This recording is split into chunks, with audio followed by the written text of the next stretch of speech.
Hey guys, here's how to replace a headlight bulb on a General Motors truck. This is a 2011 Suburban, but it should be applicable for most full-size General Motors vehicles. Let's go. And if you're gonna do this, just replace both, because if one went out, the other one's gonna go out. You're gonna have to do it eventually. Don't be lazy. The only tool you're gonna need is a 10mm socket with a ratchet. And there's 2 bolts to remove. There's one right here, and there's one right here. And on the driver's side, it's reversed. It would be this one right here, and this one right here.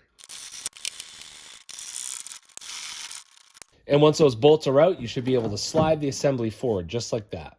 So now looking down in here, your main bulb is going to be this guy right here attached to that yellow and black wire. So you want to grab onto it, give it a quarter turn, and it should pop right out. All right, and then you pull that bulb up. It's held on by a clip right here, so go ahead and undo that clip, and this whole assembly should pop right out. Now, what I would recommend for this next step when you plug the new bulb in is to wear a clean glove, because if you have dirt or oils on your fingers, it can get on that glass. This glass gets really hot, could break. You don't want that to happen.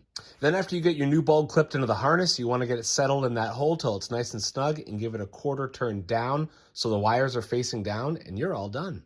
And then just pop those screws back on. And that's how to do headlight bulbs on a General Motors truck. Thank you for watching.